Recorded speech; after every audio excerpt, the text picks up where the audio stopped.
आज की कहानी का नाम है दोस्तों, गरीब चाय वाला की कहानी। किसी गांव में मदन नाम का एक गरीब चाय वाला रहता था। उसके घर में उसकी पत्नी सीमा और उसकी बेटी रीनू थी। रमन गांव में ही चाय बेचता था।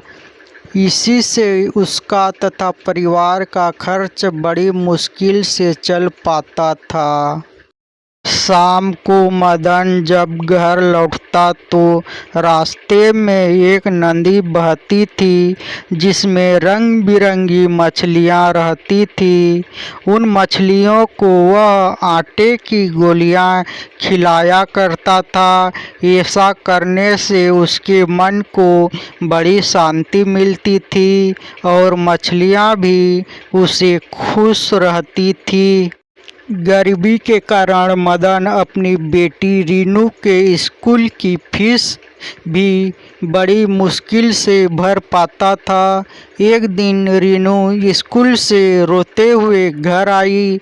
मदन के पूछने पर उसने बताया कि आज उसकी टीचर ने स्कूल से उसका नाम काट दिया क्योंकि मदन ने पैसों की कमी के कारण पिछले 3 महीनों से उसकी फीस नहीं भरी थी।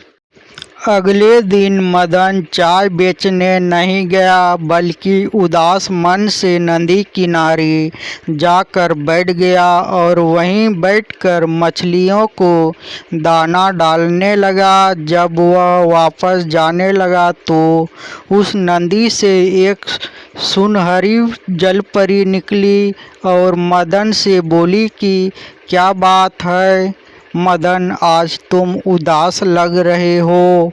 मदन उस जलपरी को देखकर हैरान हो गया।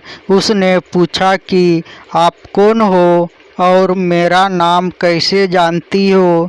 जलपरी ने कहा, मैं एक जलपरी हूँ और मुझसे कुछ जादुई शक्तियाँ हैं जिससे मैंने तुम्हारा नाम जान लिया।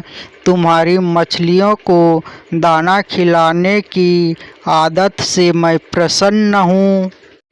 अगर तुम्हें कोई कष्ट है तो मुझे बताओ, मैं तुम्हारी सहायता अवश्य करूँगी। मदन ने सारी बात उस जलपरी को बता दी। जलपरी ने कहा, मदन, कल तुम सूरज निकलने से पहले यहाँ आना। मैं तुम्हें सोने के सिक्कों से भरा थैला दूँगी जिससे तुम अपने परिवार का खर्चा अच्छे से उठा सकोगे। यह सुनकर जलपरी वापस नदी में चली गई। अगले दिन सूरज निकलने से पहले ही मदन नदी पर पहुंचा। तभी वहां जलपरी प्रकट हुई और उसने मदन को सोने के सिक्कों से भरी एक थैली दे दी। मदन ने जलपरी को धन्यवाद दिया और मछलियों को दाना खिलाकर वापस अपने घर चल दिया तथा उस थैले को उसने एक सुनार को बेच दिया जिससे उसे बहुत सारे पैसे मिले। मदन ने सोचा कि अब उसके पास अच्छा खासा धन हो गया है।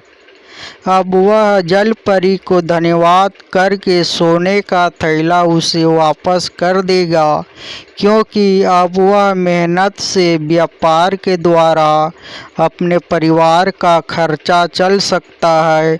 ऐसा सोचकर वह रात को जल्दी सो गया। उसी गांव में रमेश और सुरेश नाम के 2 व्यक्ति रहते थे।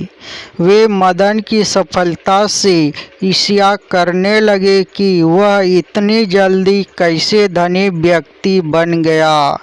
किसी तरह उन्हें सोने के सिक्के वाली बात पता चल गई। अब तो रमेश और सुरेश ने एक योजना बनाई कि कल जब वह नदी के पास जाएगा तो हम उससे सोने के सिक्कों की थैली छीन लेंगे। योजना के अनुसार दोनों ने मदन का पीछा किया और नदी के पास ही एक झाड़ी के पीछे छिप गए। मदन ने जल परी को थैला वापस करते हुए कहा कि जल परी, तुमने मेरी बहुत मदद की है और तुम्हारे कारण मैं अब एक धनी आदमी बन गया हूँ। साथ ही मैं अपना व्यापार भी शुरू कर लिया है, इसलिए मैं यह सोने के सिक्कों की थैली आपको लौटाना चाहता हूँ। जल परी मदन की ईमानदारी से बड़ी प्रसन्न हुई। अभी वह बात कर ही रहे थे कि रमेश और सुरेश दोनों ने मदन को पकड़ लिया और उसे धमकाने लगे और थैला देने के लिए कहा।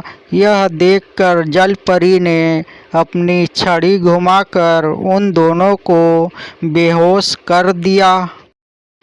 उनके बेहोश होने पर जल परी ने मदन से कहा कि हमेशा ईमानदारी से अपना व्यापार करना, जिससे व्यापार में तुम्हारी खूब तरक्की होगी। यह सुनकर मदन ने जल परी से वादा किया कि वह ईमानदारी और पूरी लगन से काम करेगा। उसने जल परी को धन्यवाद दिया और सिक्कों का थैला सुनहरी जल परी को वापस कर दिया। फिर उसने विदा लेकर अपने घर वापस लौट गया। हाय दोस्तों, आज की कहानी कैसे लगी कमेंट कीजिए। Thank you.